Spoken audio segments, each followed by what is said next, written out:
बिस्मिल्लाहिर्रहमानिर्रहीम।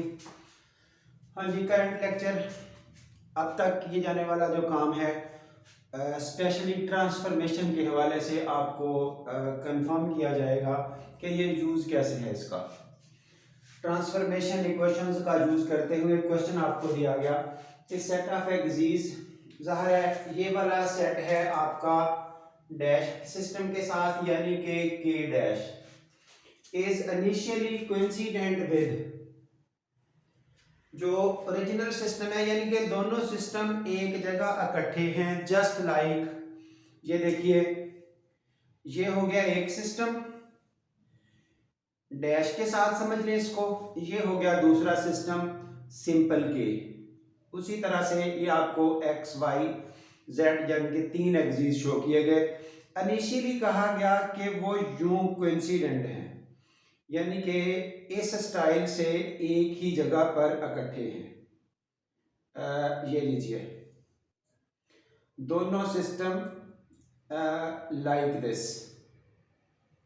एक जगह इकट्ठे हैं, ये शो हो गए। एक ये बड़ा सिस्टम दिखाया समझ लें, एक छोटा, तो दोनों इस तरह कोइंसिडेंट हैं एक जगह। उसके बाद क्या किया गया, जो डैश वाला सिस्टम है, ये मैं इसको डैश वाला सिस्टम कह रहा हूं, वो रोटेट किया गया through an angle theta in positive sense taking x3 axis, यानी कि इनमें से जो एक एक्सिस है, इनमें से x3 एक्सिस जिसको आमतौर पे z एक्सिस हम बोलते हैं अपनी जुबान में, ये फिक्स है, इसको नहीं रोटेट किया, बाकियों को इसके अबाउट रोटेट किया। अब देखिए इसके अबाउट रोटेशन कैसे है, बिल्कुल हर चीज क्लियर समझ आएगी इंशाल्लाह, कोई इशू नहीं है, आपको रोटेशन की असेसमेंट भी हो जाएगी। ये एग्जिस्टिंग सेटअप है कि दोनों एक जगह पे हैं। ये हो गया x एक्सिस, ये हो गया y एक्सिस, ये हो गया z एक्सिस, जिनको हम अब x1 x2 x3 x1 dash x2 dash x3 dash, basically तो ये कहा जा रहा है ना कि ये कोइंसिडेंट है, एक जगह इकट्ठे हैं। किस एक्सिस के अबाउट रोटेशन दी गई। अब रोटेशन देखिए x1 के अबाउट भी हो सकती है, x2 के अबाउट भी हो सकती है, x3 के अबाउट भी हो सकती है। तो इस क्वेश्चन में क्या कहा गया, x3 एक्सिस के अबाउट रोटेशन देनी है। ये लीजिए x3 आपका ये है और इधर से x3 डैश है, ये रोटेशन दी गई। जरा ध्यान रखना है, आप इस वक्त रोटेशन होने लगी है, ये ले थ्रू एन एंगल थीटा, ये वाला एंगल अब थीटा है, इसी तरह ये एंगल भी थीटा हो गया। तो आपको इधर से मैं जो शो करने लगा हूं, जो ये रेड वाला है वो x1 x2 x3 capital K है, जो डॉटेड है वो ब्लैक में लिखा है वो आपका ये K डैश है। वो तो अपनी जगह फिक्स रहा ना ओरिजिन। अब ये जो इधर से स्मॉल लाइनें शो हो रही हैं वो आपकी डैश वाली है, जो ये बड़ी लाइनें शो हो रही हैं वो आपकी डैश के बगैर हैं। ये मैं वापस ला रहा हूं, ये अपनी जगह एज इट इज कोइंसिडेंट है एग्जिस्टिंग फॉर्म में इनिशियली। अब क्या हुआ, यहां से ये देखिए rotation the at an angle theta, ये थीटा एंगल जरा फिर से समझते जाइए, ये डैश है, ये सिंपल है, जब इसको यूं घुमाया तो जितना एंगल ये थीटा ट्रेवल हुआ उतना ही ये थीटा ट्रेवल हुआ ना। अब मैं सारे एंगल यहीं से समझाने लगा हूं। जिस वक्त हम ये x1 ये x1 डैश इनका दरमियानी एंगल लेंगे वो थीटा बनेगा, इसका और इसका एंगल भी थीटा बनेगा। जिस वक्त आप ये इन दोनों एक्सिस का एंगल लेंगे लास्ट पे जाके वो जीरो होगा, क्योंकि रोटेशन जब इसके अबाउट आ रही है ये तो अपनी जगह इकट्ठे रहेंगे, यानी कि x3 एक्सिस और x3 डैश, ये देखिए ये x3 डैश भी आपका यहीं रहेगा, ये उसी जगह फिक्स रहेगा। घूमना तो इन्होंने है ना, ये वाले। तो अब एंगल ये है थीटा, तो इधर एंगल ये है थीटा। जिस वक्त आप इसका और इसका एंगल निकालेंगे तो थीटा, जिस वक्त आप इसका और इसका एंगल निकालेंगे ये बेसिकली इन दोनों के दरमियान 90 है, इधर वाला माइनस हो जाएगा 90 माइनस थीटा।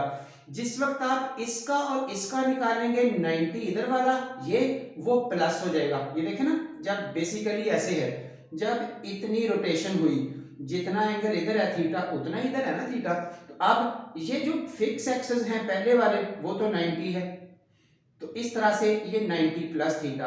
और अब याद रखिए जब इस एक्सेस का इस 3 के साथ एंगल लेना है वो तो ये 90 ही रहना है। यानी कि जो एंगल, जो आपके लाइनें इस प्लेन में हैं, ग्राउंड पे हैं, इस हाथ पे रखी हुई हैं, इनका जब इस थर्ड एक्सेस से एंगल लिया जाएगा तो घूम तो ये ऐसे रहे हैं, ये देखिए। अब x3 तो ऊपर को है, तो ये घूम के सारा चक्कर लगा लें जिस तरह मर्जी, इनका इस एक्सेस के साथ एंगल तो 90 ही रहना है, वो तो नहीं बदलना। अब देखिए ना, घूम ये ऐसे रहे हैं, रोटेशन होती जाए, ऊपर वाले एक्सेस के साथ एंगल इनका 90 ही रहना है। तो अब 90 माइनस 90 प्लस आपको अंडरस्टैंडिंग हो गई है। ये फिर देख लें, जब यूं ये देखिए एक्चुअल 90 है, जब थोड़ा सा इधर को गया ये थीटा, अब जब इसका लेना है तो 90, जब इसका लेना है तो ये 90 में से इधर वाला कम कर दें, जब इसका लेना है, इसका और इसका, ये 90 वही प्लस एंगल, जब इसका लेना है तो वो 90 ही है। ये देखिए ये यूं है ना, जब इनको यूं बढ़ाएंगे तो उनका तो 90 ही रहना है। तो इस तरह से ये एंगल्स की कंफर्मेशन है। अब आपको मैं थोड़ा सा इधर से स्टिकिंग दिखा रहा हूं कि एक्चुअल सेटअप क्या है। शो करना है ये x1 dash, x2 dash, x3 dash, इनकी वैल्यूज बतानी है। तो हम यूज किस चीज को करेंगे, फार्मूला को। Since axis are rotated through x3 axis, तो x3 और x3 डैश तो अपनी जगह फिक्स रहेंगे, जैसे अभी आपको समझाया गया। ये देखिए, ये जो ऊपर को जा रहा है ये है x3, इसके अबाउट घुमा रहे हैं, जब इसके अबाउट यूं रोटेशन हो रही है तो फिर x3 और x3 डैश, x3 डैश इसका है, x3 इसका है, वो दोनों आपस में इकट्ठे हैं, वो यूं घूमते जाएंगे, तो इन दोनों ने एक ही जगह रहना है, इसलिए x3 dash is equal to x3।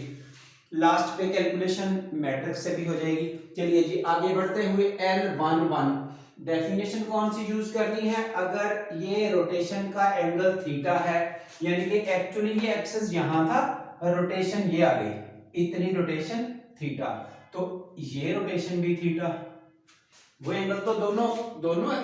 देखिए ना, पहले वो दोनों यहां थे रेड की जगह पर, जब इनको यूं रोटेट किया ऐसे, तो जितना एंगल इधर है उतना ही एंगल इधर है, वो दोनों थीटा हुए। अब देखिए LIJ की डेफिनेशन क्या है, कॉज ऑफ द एंगल। ये देखिए ना किस मकसद के लिए हमने ये ट्रांसफॉर्मेशन मैट्रिक्स हल की थी, पूरा लेक्चर लगाया इस पर, कोई मसले थे ना, ये वाले रोटेशन थे। हाँ जी, LIJ का तरीकाकार क्या होता है, कॉज ऑफ द एंगल किस का, ये पहले वाला डैश सिस्टम का, दूसरे वाला सिंपल सिस्टम का। ये देखिए XI डैश और XJ, सेकंड वाला सिंपल सिस्टम का, फर्स्ट वाला डैश सिस्टम का। चलिए जी L11 इसका मतलब क्या हुआ, ये देखिए cause of the angle x1 dash और x1, cause of the angle x1 dash और x1, ये है x1 डैश, ये है x1, तो क्या आ गया थीटा, ये रहा। L12 मैं साथ साथ लिख रहा हूं, cause of the angle x1 dash और x2, x1 डैश और ये देखिए x1 डैश x2, ये 1 2 के मुताबिक ये डेफिनेशन है। अब x1 डैश आपका ये है, x2 आपका ये है। ये रूटीन में x2 और x1 का सिस्टम तो 90 पर है, ये देखिए ना, ये एग्जिस्टिंग क्या पोजीशन है, ये दोनों एक्सेस 90 पर है, जब इसको थोड़ा सा रोटेट करके ऐसे लेके आए, उनका 90 तो खत्म नहीं हुआ, ये वाला एंगल माइनस हो जाएगा।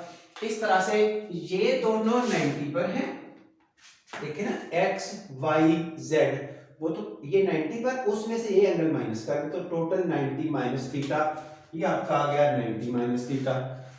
यहां ये अलाइड एंगल का यूज होता है, ऑड मल्टीपल ऑफ 90, तो cos का बन जाएगा साइन, फर्स्ट क्वाड्रेंट की वजह से प्लस का सिंबल 1 3। अब देखिए cos of the angle x1 dash और x3, x1 डैश ये है, x3 ये है।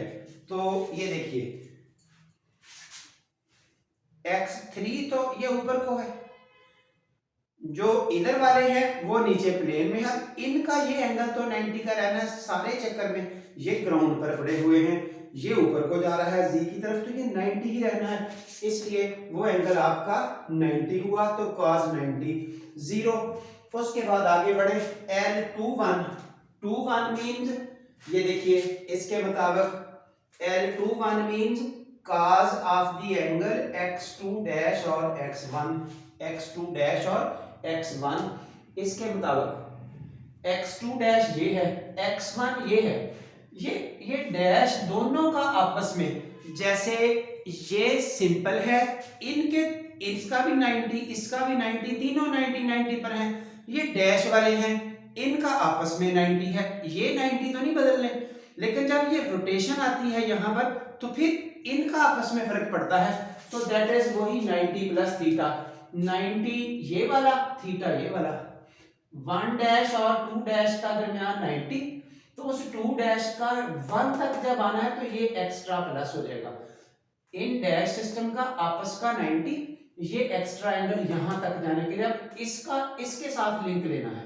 इस लाइन का आपने ये वाले इस एंगल की बात हो रही है अब, तो ये इधर वाला 90, ये अगले वाला प्लस थीटा, तो 90 प्लस थीटा। अब अलाइड एंगल के मुताबिक cos का साइन ये आपका क्वाड्रेंट सेकंड बनता है, इसलिए माइनस 2 पे आ जाए। ये देखिए cos of the angle x2 dash और x2 डैश और x2, वो तो जितनी रोटेशन इधर से है उतनी ही रोटेशन इधर से है, so that is cos theta. हाँ जी 2 3 cos of the angle x2 dash और x3। याद रखें x3 एक्सेस जो है वो तो आपका ये है, x3 तो आपका ये है। नीचे वाले सारे सेटअप में से जिसका एंगल भी x3 से लेना है वो तो 90 ही आना है। तो ये देखिए 3 3 3 ये सब 0 आ रहे हैं, और लास्ट वाला 3 का 3 के साथ, ये 3 का जिसके साथ भी लेंगे 90 का आएगा। तो cos 90 0, cos 90 0, cos 90 0 की जब 3 1 करेंगे, ये देखिए ना नीचे वाले cos of the angle x3 dash और x1, cos of the angle x3 dash और x2।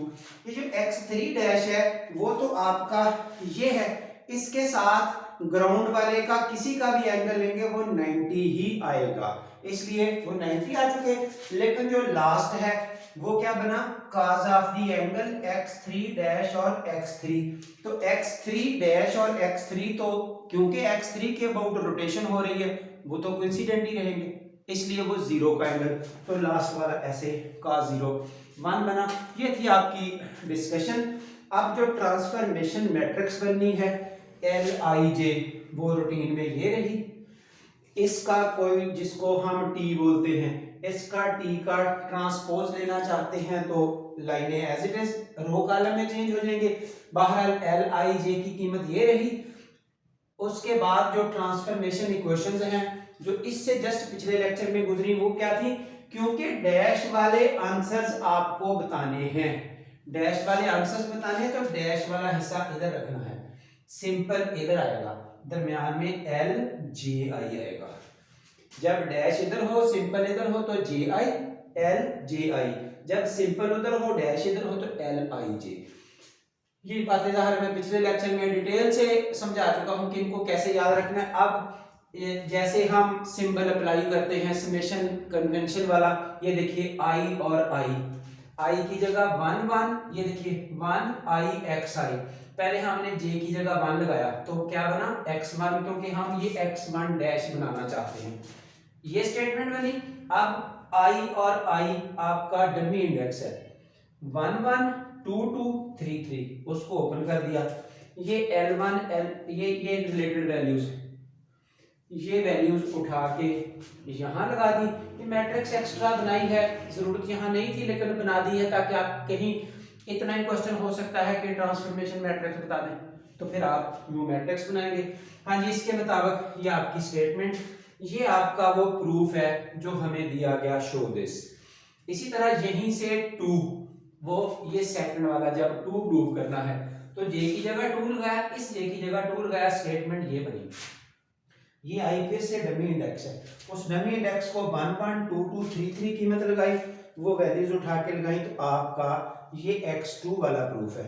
इसी तरह x3 वाला अगर यहां से लेना चाहते हैं तो आपको 0 0 और ये x3 मिल जाएगा। वैसे डायरेक्ट भी लिख दिया गया है शुरू में ही, क्योंकि उसमें चेंज नहीं आनी, वो यही रहेगा। यहां से j की कीमत 3 लगा लें, 3 और फिर डमी इंडेक्स लगा के आप यहां से हल कर लेंगे, फिर भी आपका x3 dash equal to x3। So that's it. ये आपको कुछ हद तक यूज समझाया है कि ये हम इस मैट्रिक्स को ट्रांसफॉर्मेशन मैट्रिक्स का क्या यूज है, क्या रोल है। बाकी इंशाल्लाह कंटिन्यू रहेगा। जहां तक अगर किसी को कोई मसला है तो वेलकम, बताइए।